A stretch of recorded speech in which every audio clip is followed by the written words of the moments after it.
आप सभी का जयपाल शास्त्री संस्कृत चैनल में हार्दिक अभिनंदन है, स्वागत है। आज हम 2019 में आए हुए अचटेट के पेपर का विश्लेषण करने जा रहे हैं।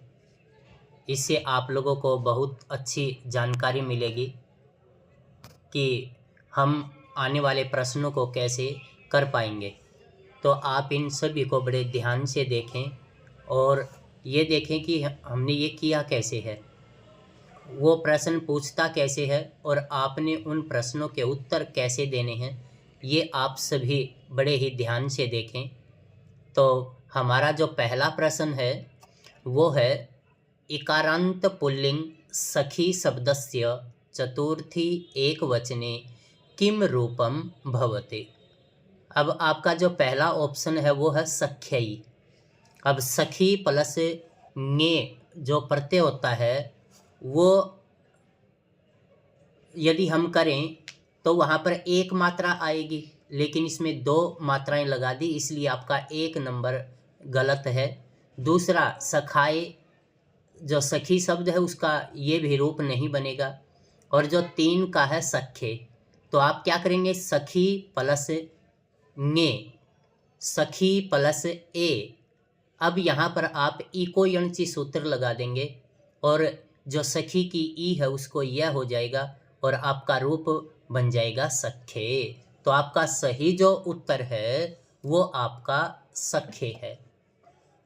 जो दूसरा प्रश्न है आपका वो है द्विजोपकृति पुष्पोद भवचरितम कुमारोत्पत्ति एतद् विभाजनम कस्मिन् ग्रंथे मिलति।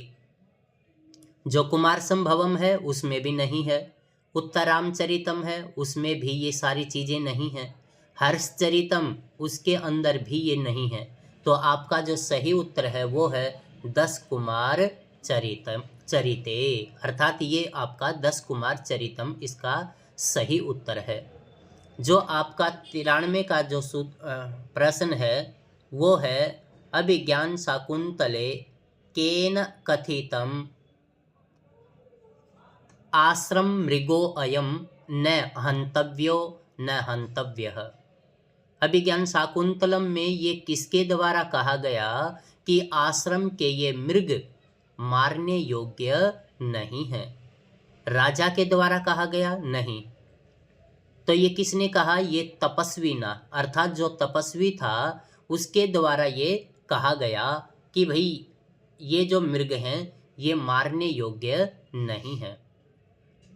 94 का जो आपका प्रश्न है वो प्रश्न है करिन इनंत पुल्लिंग शब्दस्य प्रथमा विभक्ति बहुवचने किम रूपम भवति।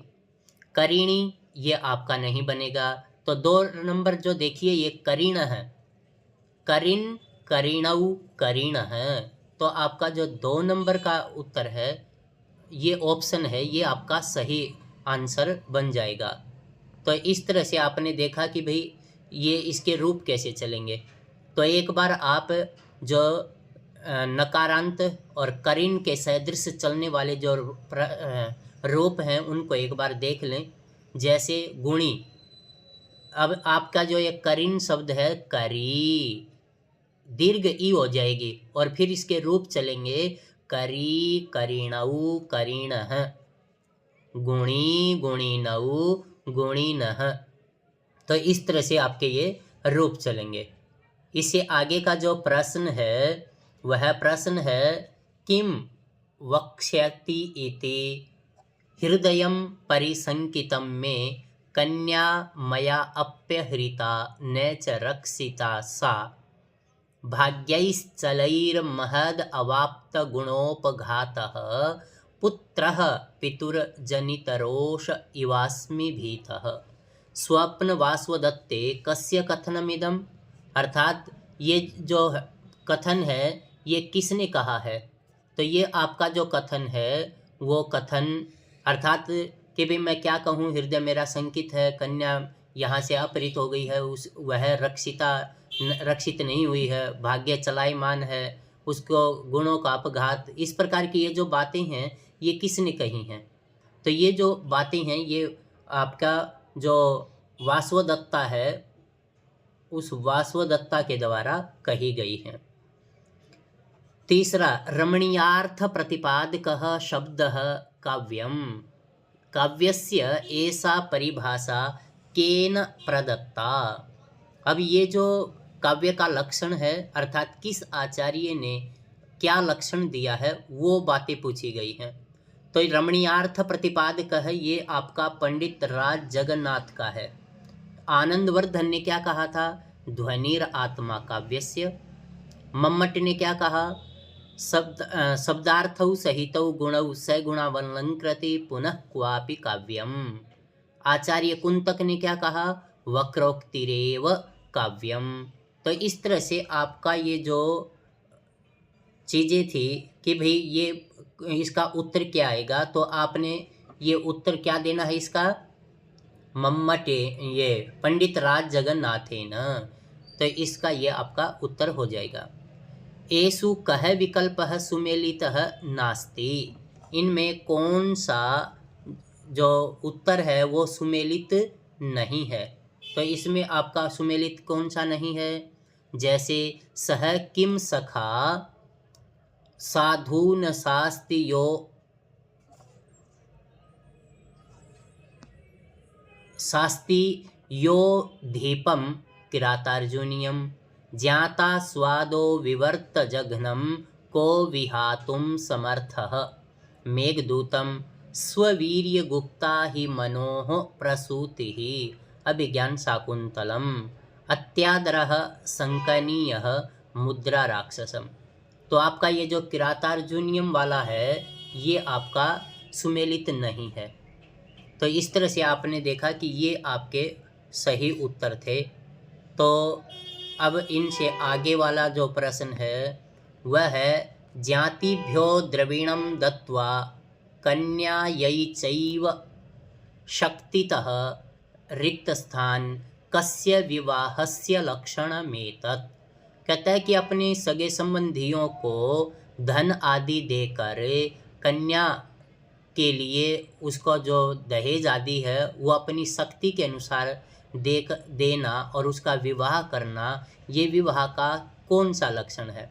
अर्थात ये राक्षस विवाह भी नहीं है, गांधर्व विवाह भी नहीं है, आसुर विवाह भी नहीं है, ये प्राजापत्य विवाहस्य, अर्थात ये प्राजापत्य विवाह का लक्षण है। आगे नासतो विद्यते भावो ना भावो विद्यते सतः ऐसा पंक्ति ही कस्मिन ग्रंथे आयाति। कहता है कि जो सत है वो असत नहीं हो सकता और जो असत है वो सत नहीं हो सकता। तो इस तरह से ये जो पंक्ति है ये आपके श्रीमद् भगवद गीता में से ली गई है। लेकिन श्रीमद् भगवद गीता किस में है? महाभारत में भी है। लेकिन आप ऑप्शन में यदि दोनों ही हैं तो सबसे पहले आप किस पर निशान लगाएंगे? आप लगाएंगे श्रीमद् भगवद गीता पर निशान लगाएंगे। विप्राय गाम ददाति इत्यस्मिन् वाक्ये विप्र शब्दे चतुर्थी विभक्ति केन सूत्रेण अभवत्।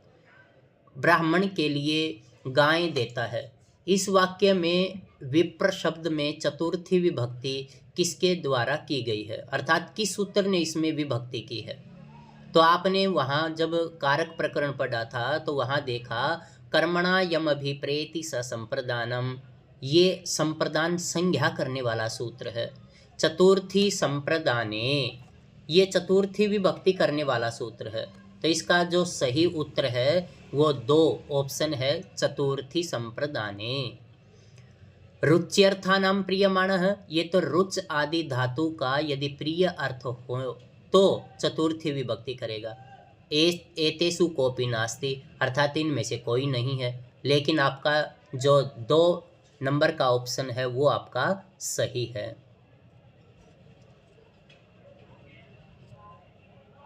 संचारिणी दीपशिखेव रात्रौ यम यम व्यतीयाय पतिम वरा सा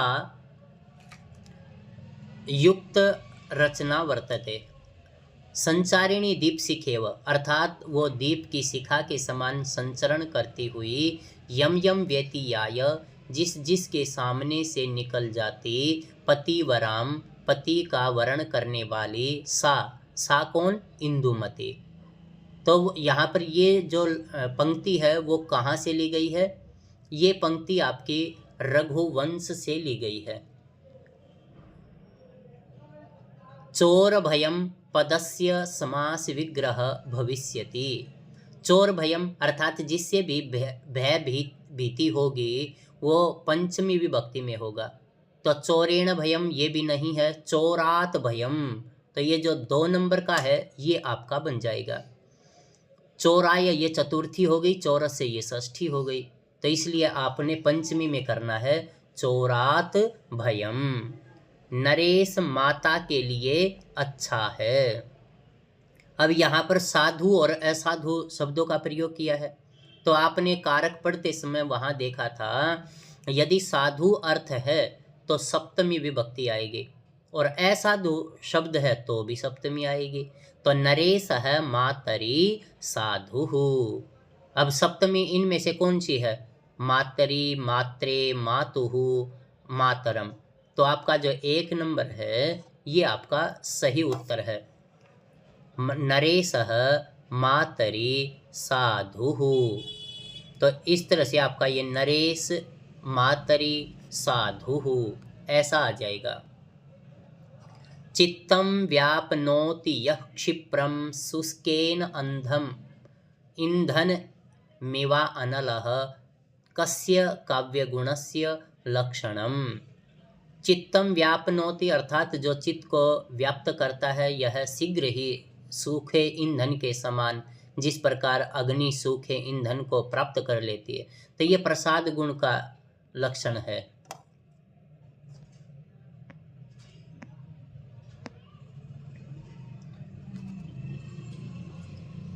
अच्छोद सरोवरस्य, ये जो अच्छोद सरोवर है इसका वर्णन किस ग्रंथ में मिलता है? तो ये आपका कादंबरी में मिलता है। सुरेश ने रमेश से 100 रुपये का कर्ज लिया है। उपर्युक्त वाक्यस्य शुद्धानुवादः चेतव्यः। अब इसका शुद्ध अनुवाद आपने धारण करना है। अब आपने 16 द्विकर्मक धातुएं पढ़ी हैं, दुह, याच, पच, दंड, रुद्ध, ची, ब्रू, नी, हिरी, कृष, वह। तो धारयति ये आपका 16 द्विकर्मक धातुओं में से आ जाएगा। तो ये आपका कैसे बन जाएगा? सुरेश रमेशाय शतम धारयति। तो यहाँ आपका 1 नंबर का जो है वो सही हो जाएगा। 107 का जो प्रश्न है वो प्रश्न है, मोक्षे इच्छा अस्ति इत्यत्र कः आधारः प्रयुक्तः। अब आपने जब कारक पढ़े थे तो कारकों के आधार के विषय में पढ़ा था कि आधार कितने प्रकार का है। तो आधार के 3 भेद होते हैं। औपसेलेसिकः, इसी को आध्यात्मक भी बोलते हैं, दूसरा अभिव्यापक और तीसरा विषयात्मक। अब मोक्षे इच्छा अस्ति, मोक्ष में इच्छा है, ये जब आप देखेंगे तो ये आपने देखा कि मोक्ष में सप्तमी विभक्ति है, लेकिन मोक्ष को कोई देख नहीं सकता, इसलिए जो चीज़ नहीं दिखाई दे लेकिन सप्तमी विभक्ति उसी में हो तो वो विषय मात्र में कहलाएगी। तो ये वैषयिक जो 2 नंबर है ये आपका सही है। धन्यार्थः पदे समासस्य नाम निर्दिशन्तु।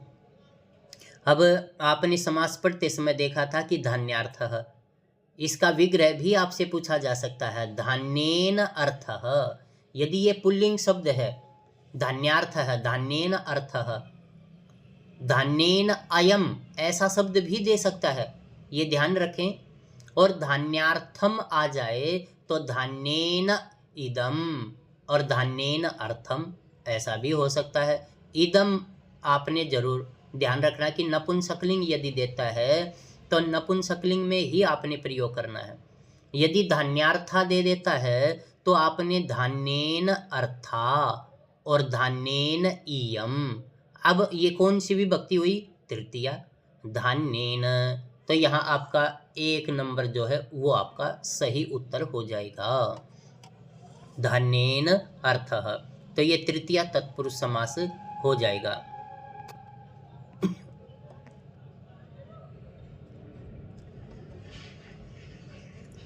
पाशुपतास्त्र प्राप्ति वर्णनम कस्मिन् ग्रंथे वर्तते। तो ये जो पाशुपत का वर्णन है, या जो पाशुपत के का जो एक अस्त्र था वो अर्जुन ने शिव शंकर भगवान से मांगा था, तो उसका वर्णन किस में है? किरातार्जुनीयम में। तो ये ध्यान रखें कि जो पाशुपत अस्त्र की प्राप्ति हुई थी अर्जुन को शिव शंकर भगवान से हुई थी, किरात वेशधारी जो शिव शंकर भगवान हैं उनसे इसकी प्राप्ति हुई थी, और वो किरातार्जुनीयम में वर्णन है। तो यहाँ पर किरातार्जुनीयम में किरात कौन है? शिव शंकर भगवान। तो यहाँ आपसे ये भी पूछा जा सकता है कि किरात का रूप किसने धारण किया था? तो वो शिव शंकर भगवान ने। स्वप्न वासवदत्तम नाट्य उदयनस्य वीणायाः नाम किम अस्ति? तो उसकी वीणा का नाम था घोषवती। एतेषु कस्मिन् पदे उपपद तत्पुरुष समासः वर्तते? प्राचार्य है ये प्रादि तत्पुरुष समास है, कुंभकार है ये उपपद है, अब्राह्मण है ये नया तत्पुरुष समास है, और घनश्याम यहाँ घन इव श्याम तो ये कर्मधारीय समास है। अब्राह्मण न ब्राह्मण, कुंभम करोति इति कुंभकार, कुंभ अम क्री अण, प्राचार्य प्रगत आचार्य। तो इस तरह से ये आपका, यदि उपपद पूछे तो कुंभकार और प्रादि तत्पुरुष पूछे तो प्राचार्य, ऐसा आ जाएगा। प्राप्तोदकः सामासिक पदस्य विग्रहवाक्ये पूर्वपदं कस्यां विभक्तौ भवति? पूर्वपदं प्राप्तम उदकम यम सह। तो प्राप्तम उदकम सामासिक पदस्य विग्रहवाक्ये पूर्वपदम कस्यां विभक्तौ भवति? तो ये जो है प्राप्तम उदकम, तो पूर्व पद ये आपका होगा प्रथमा में।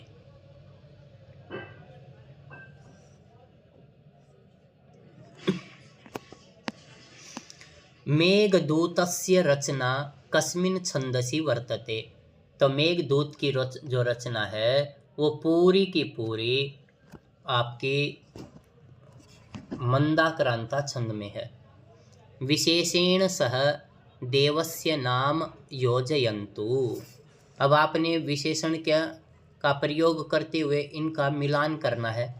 तो मिलान करते समय हम देखेंगे कि उरुगाय ये विष्णु का है, सहस्राक्ष ये पुरुष का है, तो ए का कै और बै का ख और सुक्रतुहु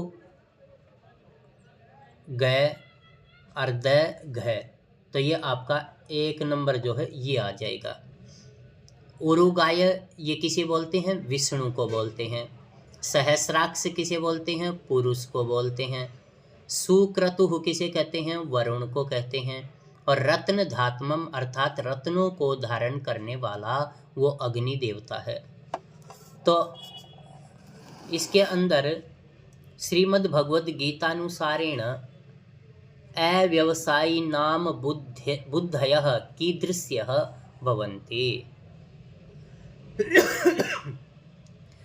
अव्यवसायी नाम श्रीमद् भगवद गीता के अनुसार अव्यवसायी नाम जो बुद्धि है वो कैसी होती हैं? तो वो बहुशाखा अनंताश्च, तो वो कैसी होंगी? ये बहुत सी शाखाओं वाली और अनंत अर्थात जिसका कोई अंत नहीं है, वे कहलाएंगे। सताम ही संदेह वस्तुषु प्रमाणमन्तः करण प्रवृत्तयः अस्याः सूक्तेः प्रवक्ता कः अस्ति? इसका प्रवक्ता है कालिदास।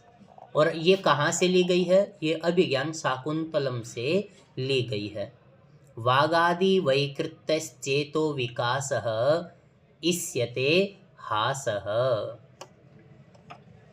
एतेषु असंगतम चिन्वन्तु, इनमें से आपने असंगत का चुनाव करना है। आत्मनः ये द्वितीय विभक्ति बहुवचन बिल्कुल सही है। पितरी सप्तमी विभक्ति एक वचन बिल्कुल सही है। भगवते सप्तमी विभक्ति एक वचन ये आपका गलत हो गया है। असंगत चुनना है। इसने असंगत पूछा है तो भगवते आपका चतुर्थी विभक्ति एक वचन का बनता है। तो यहाँ पर ये जो आपका सप्तमी में है ये भगवती ऐसा होना चाहिए था, लेकिन यहाँ पर आपका ये इसने भगवते सप्तमी दे दिया, तो भगवते चतुर्थी है इसलिए ये असंगत हो गया। कर्तुः षष्ठी एक वचन, कर्तुः आपका पंचमी और षष्ठी एक वचन में कर्तुः बनता है, तो इसका सही उत्तर क्या हुआ? भगवते। लता कुंजम गुंजन मद वद अली पुंजम चपलयन समालिंगन लिंगम द्रुत तरंग मनंगम प्रबलवयन मरुन मंदम मंदम दलित दलित रविंदम तरलयन रजो वृंदम विंदन किरति मकरंदम दिशि दिशि। अब इसके अंदर बिल्कुल जो सरल रीति का प्रयोग किया गया है, तो यहाँ आपकी पांचाली रीति आ जाएगी।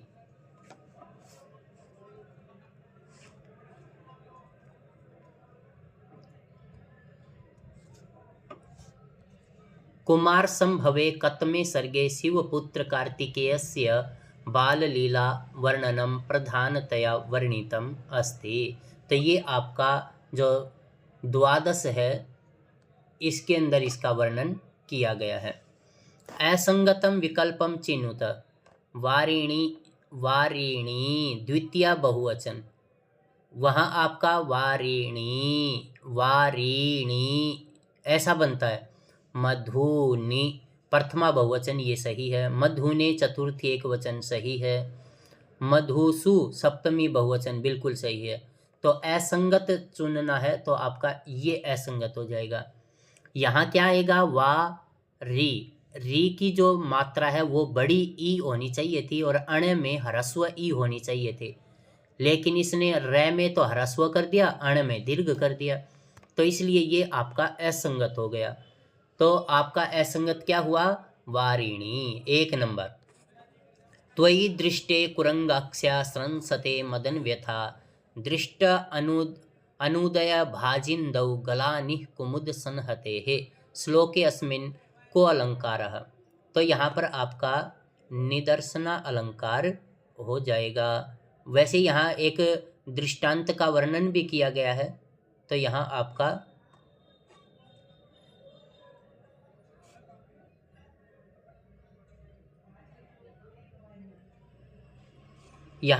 व्यतिरेक अलंकार हो जाएगा। तो ये आपने व्यतिरेक अलंकार पे निशान लगाना है।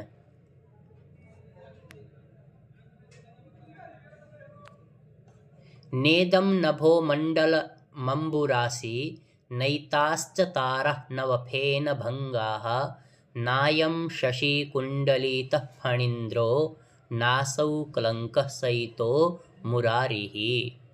तो यहाँ पर नहीं है, तो यहाँ पर न इदम नभ मंडल अंबुरासी नैताश्चारा नवफेन भंगाः, तो ये भ्रांतिमान आपका अलंकार हो जाएगा।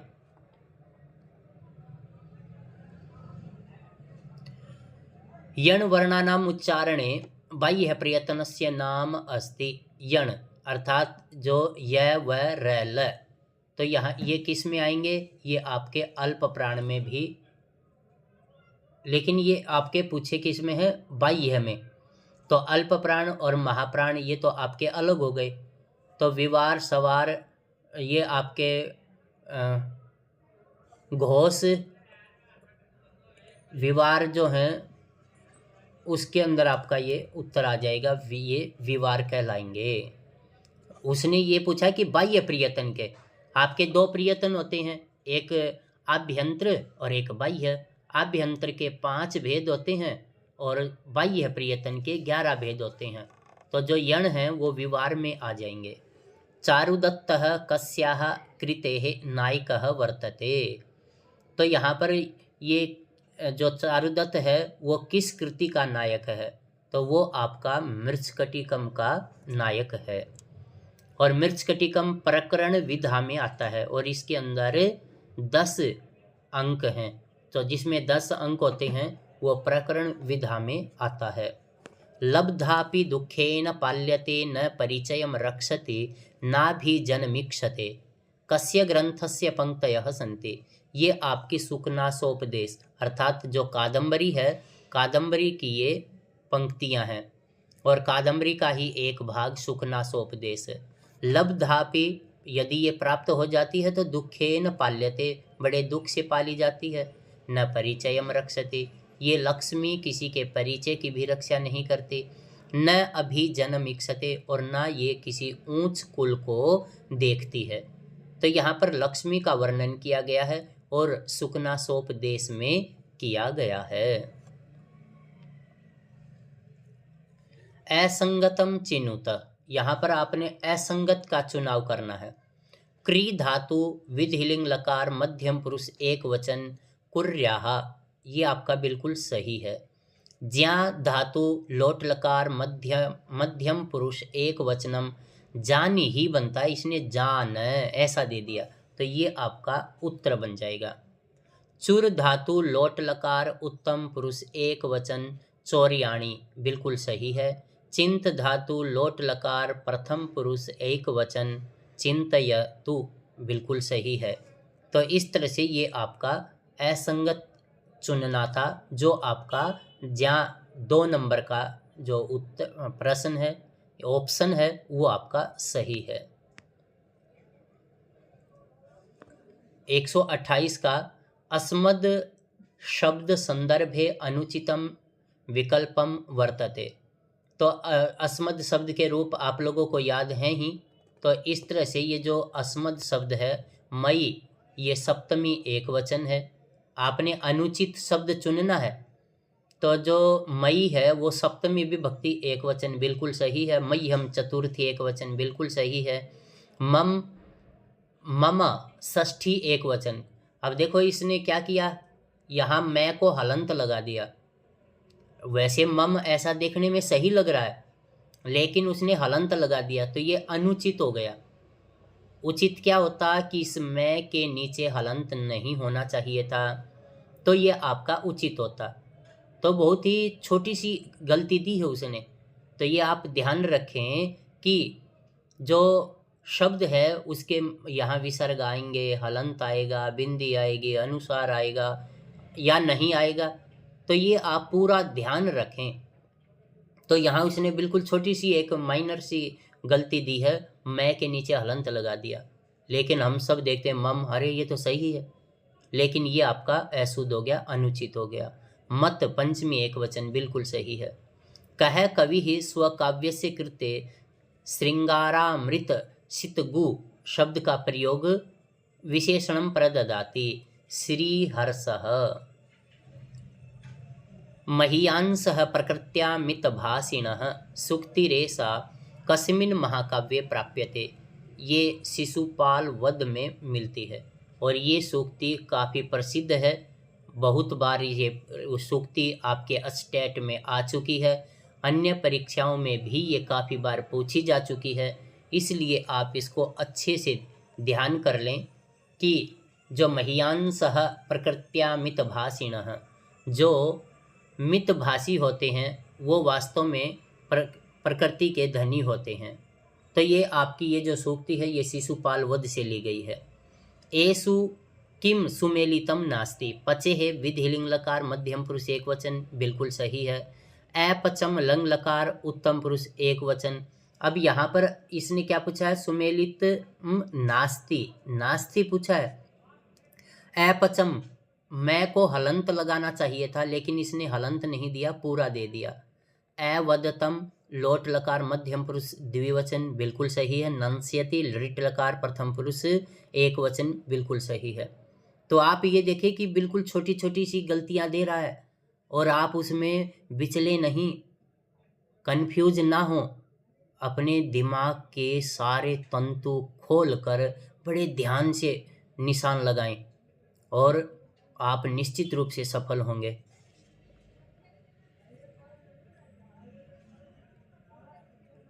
एकातपत्रं जगतः प्रभुत्वं नवं वयः कान्तमिदं वपुश्च अल्पस्य हेतोर्बहुहातुमिच्छन् विचारमूढः प्रतिभाति मे त्वं कस्य छन्दसः उदाहरणं मे तत्पद्यम। अब आपने क्या करना है, छंद में कोई भी लाइन है उसके अक्षर गिन लेने हैं। तो इसमें अक्षर कितने हैं? 1 2 3 4 5 6 7 8 9 10 और 11। अब इनमें से 4 जो ऑप्शन दे रखे हैं आप इनमें देखें कि 11 अक्षर हैं किसमें। अब आपका जो उपजाति होता है इसके अंदर अलग सिचुएशन होती है कि जो पहला चरण होता है उसमें 9 होंगे, तो ये आपका है ही नहीं क्योंकि इसके तो एक चरण में 11 मात्राएं हैं। त्रुत विलंबितम इसमें 11 होते हैं, तो ये आपका सही ऑप्शन है। क्यों? क्योंकि वंशस्थ में 12 होते हैं और वसंत तिलका में 14 होते हैं, तो इसलिए द्रुत विलंबितम आपका सही ऑप्शन है। स्वायत्तमेकांत गुणम विधात्रा विनिर्मितम छादन मज्ञतायाः ऐसा पंक्ति केन कविना कथितम। ये जो रचना है ये आपकी हित भर्तृहरि द्वारा रचित है, नीति शतक से ली गई है।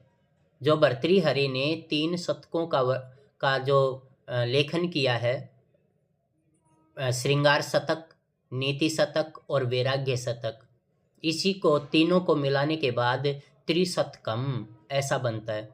और ये आपकी ये जो लाइन है, स्वायत्तमेकांत गुणम विधात्रा विनिर्मितम छादन मज्ञतायाः, ये आपके नीति शतक से ली गई हैं।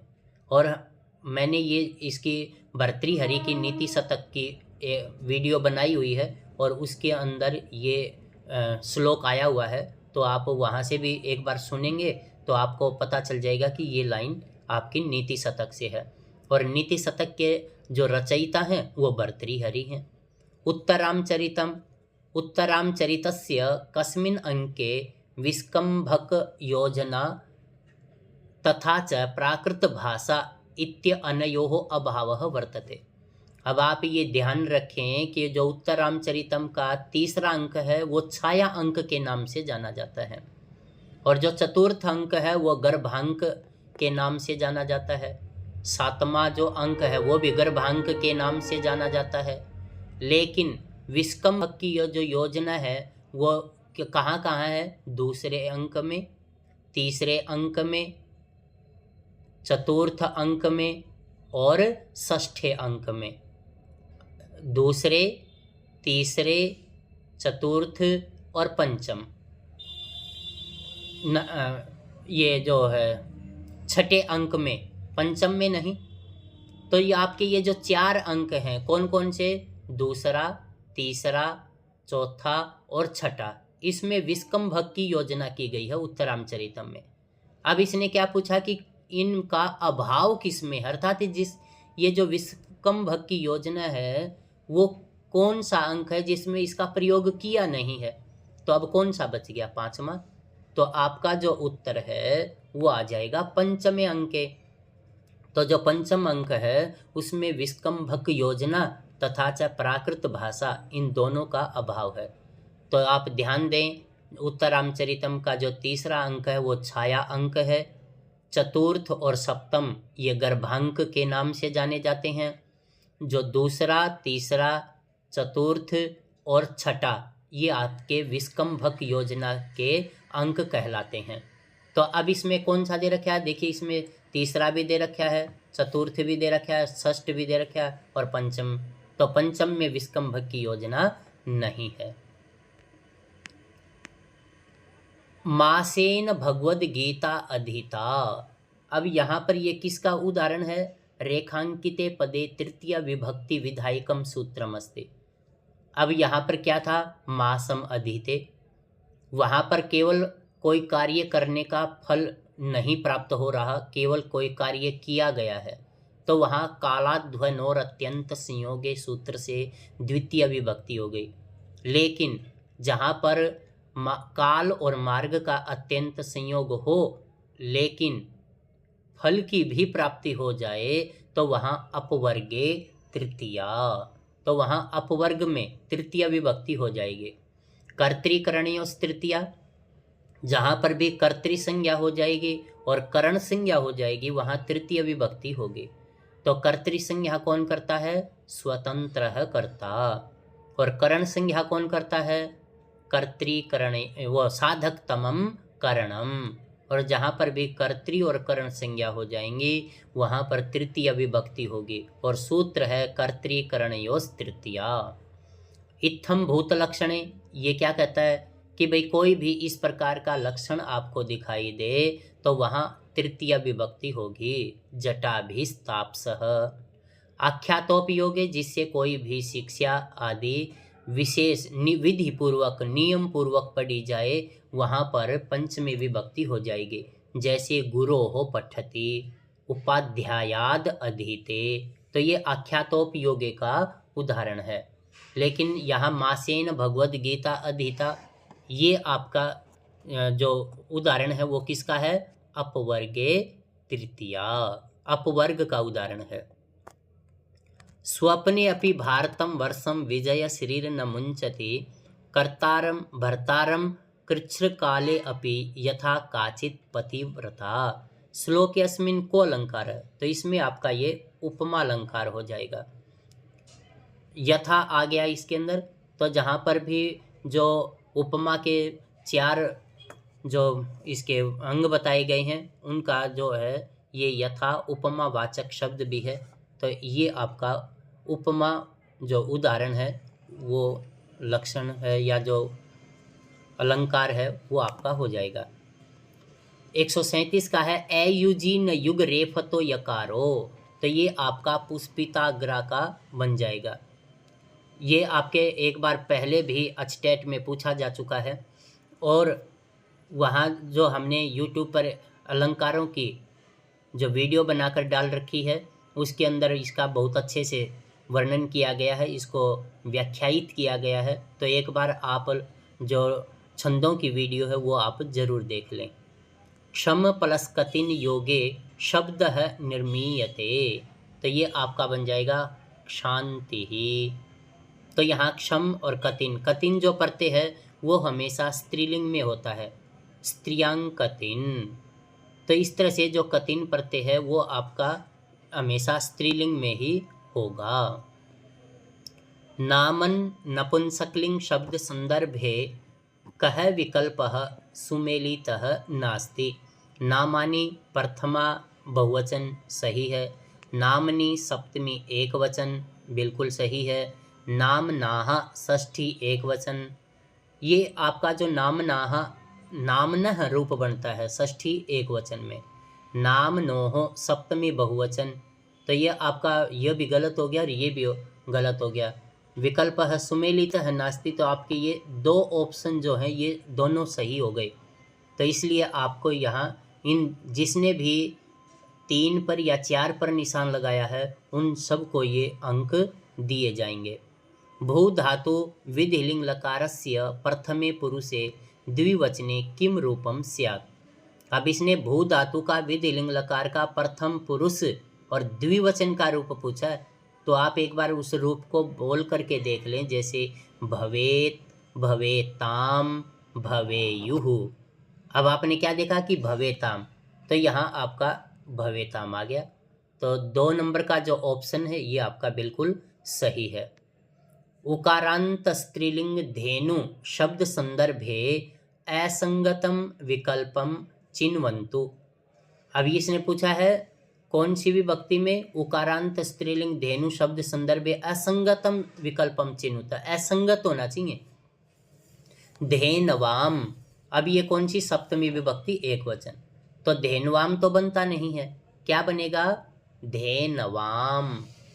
लेकिन इसने क्या दे दिया धेनवायाम, तो यह आपका असंगत शब्द हो गया। धेनवाह पंचमी एक वचन, ये बिल्कुल सही है। धेनुः द्वितीय बहुवचन, ये भी आपका बिल्कुल सही है। धेनवई, ये भी आपका बिल्कुल सही है। तो आपका ये जो एक नंबर का जो ऑप्शन है ये आपका असंगत हो गया, तो इसलिए आपका ये उत्तर बन जाएगा। एषु कस्मिन् ग्रंथे प्रवर्तक पुत्र मलय केतोः वर्णनम प्राप्यते। तो ये जो है आपका मुद्रा राक्षस में इसका प्राप्त होता है। ये प्रवर्तक का जो पुत्र है वो है मलय केतु, और उसका वर्णन मुद्रा राक्षस में किया गया है। 143 का जो आपका प्रश्न है वो है गुह्य केश्वरः कस्य प्रायवाची वर्तते। गुह्य माने गुप्त, गुह्यक गुप्त, जो धन आदि का स्वामी है तो वो कौन है? कुबेर। तो गुह्य केश्वर ये प्रायवाची किसका है? ये है कुबेर का। लघु सिद्धांत कौमुद्यानुसारेण अभ्यंतर प्रियतन कतिधा। अब आपने देखा है कि जो प्रियतन है वो दो प्रकार के हैं, एक आभ्यंतर प्रियतन और एक बाह्य। तो आभ्यंतर प्रियतन कितने प्रकार का है? पंचधा। तो ये 5 प्रकार का है। लेकिन बाह्य प्रियतन कितने प्रकार का है? 11 प्रकार का। सानच प्रत्यस्य प्रयोगः भवति। सानच प्रत्यय का प्रयोग किस काल में होता है? वर्तमान काल में।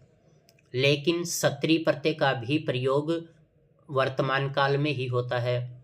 क्षत्रिय प्रत्यय का प्रयोग होता है परस्मैपदी धातुओं के साथ, और सानच प्रत्यय का प्रयोग होता है आत्मनेपदी धातुओं के साथ।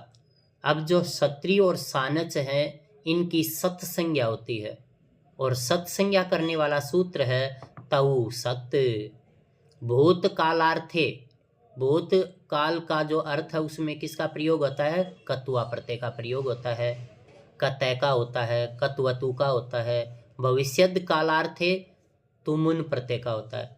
अनध्यतन भूत, भूत कालार्थे अर्थात लंग लकार का प्रयोग किया जाता है। तो यहाँ सानच जो प्रत्यय है इसका प्रयोग किस काल में होता है? वर्तमान काल में होता है। तो ये आप अच्छी प्रकार से ध्यान दें कि एक बार आपके अचटेट में सानच प्रत्यय की कौन सी संज्ञा होती है ये भी पूछा हुआ है। तो सानच प्रत्यय की और कानच प्रत्यय की संज्ञा होती है आत्मनेपद। तो ये आप ध्यान दें कि सानच प्रत्यय और कानच प्रत्यय ये आत्मनेपद संज्ञक हैं। अवनी रमर सिंधु सार्धमस्मदा अस्मद्विधाभिः स च कुलपतिराद्यश्छन्दसां यः प्रयोक्ता स च मुनिरनुयातारुन्धति को वसिष्ठः त्वयि वितरतु भद्रं भूयसे मंगलाय। श्लोके अस्मिन् किम छन्दः।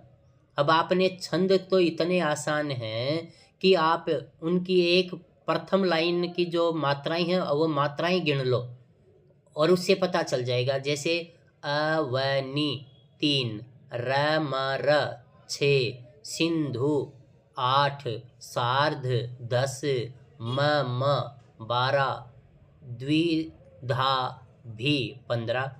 तो एक चरण में आपके कितनी होगी? 15 मात्राएं। और 15 वसंत तिलका में कितनी होती है? 15 मात्राएं होती हैं। मंदाक्रांता में 17 होते हैं। शिखरिणी में कितनी होती हैं? 17। और मालिनी में 15। मालिनी आपका मालिनी आएगा, वसंत तिलका नहीं। मालिनी में 15 अक्षर होते हैं। आप जब इसकी मात्राएं गिनेंगे 1 2 3 4 5 6 7 8 9 10 11 12 13 14 15, तो ये आपका मालिनी छंद आएगा। तो वसंत तिलका में कितने होते हैं? 14। मंदाक्रांता और शिखरिणी में 17 होते हैं। मालिनी में 15 होते हैं। तो आपका जो सही उत्तर है वो बनेगा मालिनी। वृद्धिरेचि सूत्र से उदाहरण रूपेण भवितुम शक्यते। नरेंद्रः नर प्लस इंद्रः, ये तो गुण संधि का हो गया। गुणोदकम, गुड़ उदकम, ये भी आपका गुण संधि हो गया। जनैश्वर्यः, जन प्लस ऐश्वर्यः, तो ये आपका वृद्धि का हो गया। गवेंद्रः गो प्लस इंद्रः। अब आप ये ध्यान रखें कि आपके एक बार अचटेट में गवाक्षः आया हुआ है। गो प्लस अक्षः, गवाक्षः, गवेन्द्रः गो प्लस इन्द्रः, गवेन्द्रः गो प्लस इंद्रः, इंद्रे च अवं कर देगा। तो इसलिए वृद्धि रेचि सूत्र का उदाहरण है जनैश्वर्यः। कस्य कवेः उपाधि तुरंग बाणः वर्तते, बाण भट्टस्य। ये जो बाण भट्ट हैं इन्हें तुरंग बाण भी कहते हैं, पंचानन भी कहते हैं। ये पंचानन उपाधि किसकी है, ये एक बार आपके नेट में भी पूछा हुआ है। तो तुरंग बाण किसे कहेंगे, बाण भट्ट को। धात्रंसः पदस्य संधि विच्छेदः स्यात्, धात्री प्लस अंशः। तो ये जो 2 नंबर का है ये आपका आ जाएगा कि धात्री प्लस अंशः। तो इस तरह से आपने देखा कि धात्री प्लस अंशः, जनैश्वर्यः बाणभट्टस्य, धात्री प्लस अंशः, जनिकर्तुः प्रकृतिः। सूत्रानुसारेण वाक्य रचना अस्ति। अब आपने देखना है कि ब्रह्मन शब्द होता है तो उससे के रूप क्या बनेंगे, ब्रह्मणः प्रजाः प्रजायन्ते। लेकिन जहाँ पर भी ये तो उत्पत्ति दिखाई गई है अर्थात जन्म, जहाँ से उद्गम स्थल दिखाया जाए तो वो आपका भुवः प्रभवः, गंगा हिमालयात् प्रभवती, ऐसा आएगा। तो इस तरह से हमने ये 2020 का जो प्रश्न पत्र था वो देखा, और आप एक बार इसे अच्छी प्रकार से समझ लें कि वो प्रश्न कैसे किया जाता है। अचटेट में आप थोड़ा सा सोच विचार करके यदि करेंगे तो आप निश्चित रूप से सफल हो जाएंगे। और सभी के साथ मेरी शुभकामनाएं हैं, आप निश्चित रूप से सफल हों। आप सभी को बहुत बहुत शुभकामनाएं।